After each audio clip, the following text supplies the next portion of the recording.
ইচ্ছে করেন ওই বান্দাটাকে জান্নাতি দিবেন। আল্লাহ তো বেপরোয়া, কারো কাছে তার কৈফিয়ত দেওয়া লাগে? তিনি তার কোনো বান্দাকে জান্নাতি দিবেন। গুনাহ করেছে জীবনে বহু, আল্লাহ বললেন তোরে মাফ করে দিলাম। কেউ বলতে পারবে যে আল্লাহ মাফ করলা কেন? না, আল্লাহ যদি মাফ করতে চান ফেরেশতাকে বলবেন, ফেরেশতা দেখো তো তার আমলনামায় কোনো শিরক আছে নাকি, কোনো শেষ যদি না থাকে, রিপোর্ট যদি হয়, আল্লাহ বলবেন মাফ করে দিলাম, যাও জান্নাতে। তবে ভালো কাজ করতে হবে, তাহলে কিয়ামতের দিন কার সাথে দেখা হবে? আল্লাহর সাথে দেখা হয়ে যাবে। সুবহানাল্লাহ বলেন না, আল্লাহর সাথে দেখা হবে। আল্লাহু আকবার।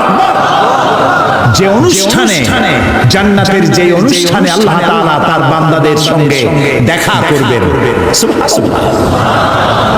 সেই অনুষ্ঠানের কোন এক কোনায় কানায় আল্লাহ যেন আমাদেরকে একটু থাকার বসার তৌফিক দান করে দেন। আল আবিদু, জীবনের সব ক্ষেত্রে ইবাদত হবে আল্লাহ তাআলা। আর ইবাদত কাকে বলে? এক কথায় বলে দিলাম, আল্লাহর হুকুম মাফিক জীবন পরিচালনা করা, রাসূলুল্লাহর বিধান অনুযায়ী জীবন পরিচালনা করার নামটাই হলো ইবাদত। এখন আপনি যাই করেন আল্লাহ এবং রাসূলের হুকুম মাফিক হতে হবে। 3 নম্বরে বলা হয়েছে আল হামিদুন, প্রশংসা। কার প্রশংসা? বলেন সবাই, হামিদুন, প্রশংসাকারী। 1 নম্বরে কি বলছিলাম? তওবাকারী। 2 নম্বরে কি বললাম? ইবাদতকারী। 3 নম্বরে প্রশংসাকারী। প্রশংসা কার হবে? আল্লাহ, আল্লাহ, আল্লাহ, আল্লাহ, আল্লাহ। তিনি ছাড়া প্রশংসা কারো হতে পারে না। আল্লাহ তাআলা কোরআনে শুরু করেছেন নিজের প্রশংসা দিয়ে। সুবহানাল্লাহ।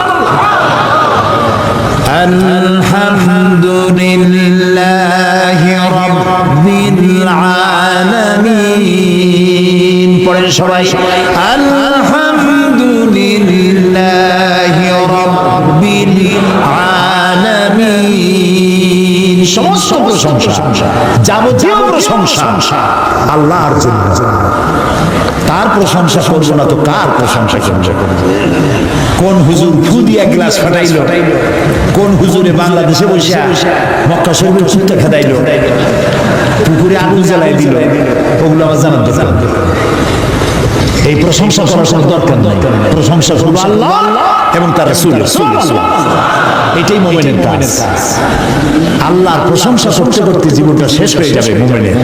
সর্বক্ষেত্রে আল্লাহর প্রশংসা। কোনটার প্রশংসা করে শেষ করতে পারবেন? এই যে 2টা চোখ আল্লাহ দান করলেন, এই 2টা চোখের প্রশংসা করে শেষ করতে পারবেন? আরে এই চোখ 2টা যদি না থাকতো আমি আমার মায়ের দেখতাম না। এই একটা জিহ্বা টেস্ট মেশিন। দেখছেন কত রকমের টেস্ট একটা জিহ্বা। পালন শাক, পুঁই শাক, লাল শাক, কলার শাক, মোটর শাক, এক একটা মজা আলাদা পান না একরকম? রসগোল্লার মজা একরকম, জিলিপির মজা আর একরকম, ছানাটা আর একরকম, চমচম আর একরকম, পুঁটি মাছ একরকম, কই মাছ আর একরকম, ইলশা মাছ আর একরকম। ঠিক কিনা? মুরগির গোশত একরকম, গরুর গোশত আর একরকম। হাজার খাদ্যের টেস্ট একটা জিহ্বা দিয়ে। সেই জিহ্বা 32টা শত্রুর মধ্যে থাকে। কত শত্রু? আর এই জিহ্বা দাঁতের প্রতি কত দরদটা। কোন জায়গায় কোনো একটা কিছু ঢুকলে জিহ্বা ওইটা নিয়ে দুটো করতেই থাকে বাইর করার জন্য। এত রহমত করে, দয়া করে সে দাঁতের প্রতি, আর সেই দাঁত সুযোগ পাইলেই একটা বাইরে দেয়। দেখছেন অবস্থা? আল্লাহ তাআলা এমন সুন্দর জিহ্বা দিলেন, আহারে শুকর আদায় করে কোন পাওয়া যাবে? এই জিহ্বাটা আল্লাহ আবার ভিজে ভিজে রাখছেন। এই যে যদি শুকনা মাঝে মাঝে শুকনা হয়ে যায় না, কথা বলা যায় যায় না, আল্লাহ ভিজাই রাখছে। সুবহানাল্লাহ। আল্লাহর প্রশংসা করেন। আল্লাহকে প্রশংসা করো, আমি তোমার বাড়ায় দেব। লাইন শাকারতুম লাযীদান্নাকুম ওয়া লাইন কাফারতুম ইন্না আযাবি লাশাদীদ। আমার নিয়ামতের শুকর যদি আদায় করো আমি নিয়ামত বাড়ায় দেব, আমি তোমাকে বৃদ্ধি করে দেব নিয়ামত। আর যদি শুকর আদায় না করো আমি তোমার শাস্তি দেব। লাইন শাকারতুম লাযীদান্নাকুম, শুকর আদায় করলে বাড়ায় দেব। কি বাড়ায় দেব? না, শুকর যদি আদায় করো বাড়ায় দেবো, কি বাড়ায় দেবো? না, শুকর যদি আদায় করো শুকরিয়া আদায়ের শক্তি আরো বেশি করে বাড়ায় দেবো। নিয়ামত তো দিছি, শুকর আদায় করো, শুকর আদায় করার শক্তি আরো বাড়ায় দেবো। তুমি যত শুকর আদায় করবা আমি তোমার উপর রাজি খুশি হয়ে যাবো। সুবহানাল্লাহ।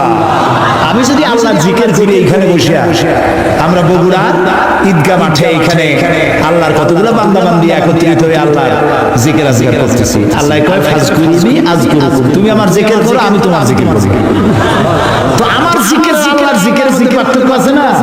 আমরা জিকির করতেছি মাটির দুনিয়ায় বসে, এইখানে কিছু লোক আল্লাহর জিকির করছে। আল্লাহ কয় তুই যদি আমার জিকির করিস আমি জিকির করব আরশে আসবে ফেরেশতাদের সাথে নিয়া।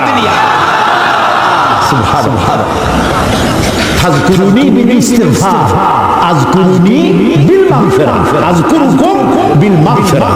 তুমি আমাকে ইস্তিগফারের সাথে স্মরণ করো, আমি তোমারে ক্ষমা করার দিয়া তোমারে স্মরণ করব। সুবহানাল্লাহ। আল হামিদুন, আল্লাহর প্রশংসা করিয়া, আল্লাহর যদি প্রশংসা করি তাহলে আল্লাহর লাভ আছে কিছু? না, আল্লাহর লাভ নেই। কারণ আল্লাহর লাভ হইতো যে আমরা যত প্রশংসা করবো আল্লাহর পজিশন তত বাড়তে থাকবে। এরকম হবে নাকি? আল্লাহর মর্যাদা যে ডিগ্রিতে আছে, আপনি আমি সারা পৃথিবীর মানুষ আল্লাহর জিকির ফিকির হাম করে আল্লাহর ওই পজিশন থেকে এক ডিগ্রি উপরে উঠতে পারবে না।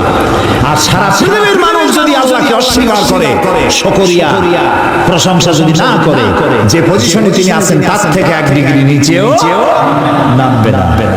তাহলে এই শুকর আদায় করায়, প্রশংসা করায়, তাসবিহ পড়ায় আল্লাহর কোনো লাভ নাই।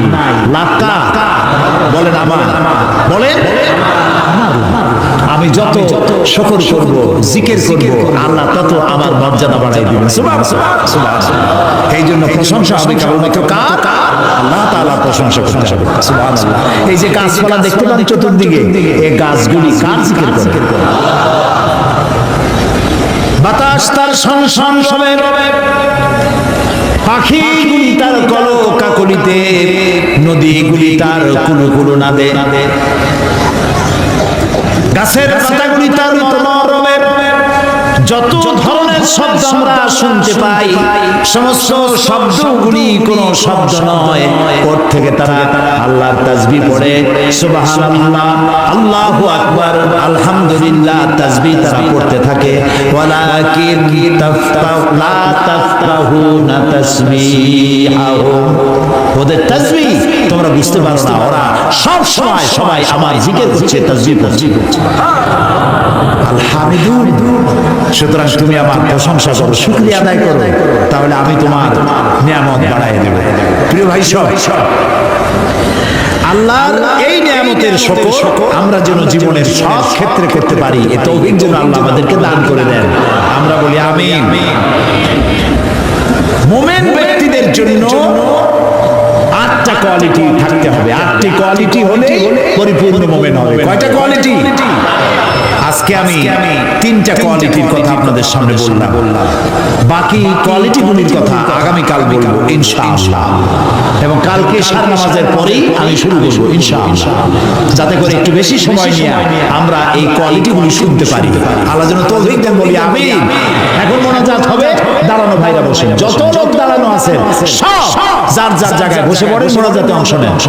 কেউ দাঁড়িয়ে থাকবে না, সবাই বসে। মাহফিলের মাঝখানে, মাহফিলের পাশে দাঁড়ানো ভাইদের বসতে বলছি, হাঁটতে বলি নেই।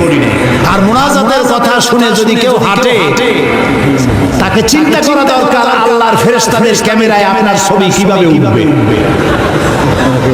জি জি, শুনতেছেন আমার কথা? মুনাজাতের কথা শুনে যদি উল্টা কেউ হাঁটে, আল্লাহর ফেরেশতাদের ক্যামেরায় তার ছবিটা উঠবে কিভাবে? মুনাজাতকে বর্জন করে আমরা টান করছেন। আল্লাহ রক্ষা করুন সকলকে। আমরা বলি আমিন। মোনাজাত কার কাছে? আল্লাহর কাছে। আমি বড় জোর 1-1.5 ঘন্টা কথা বলবো, এর বেশি নয়। সেই জন্য আপনার স্ত্রী, আপনার মেয়ে, আপনার বোন, আপনার মা, সকলে আপনাদের মেয়েদেরকে এখানে পৌঁছায় দিবে। একটা মা যদি ভালো হয় একটা সংসার ভালো হয়ে যায়, ঠিক না ভাই?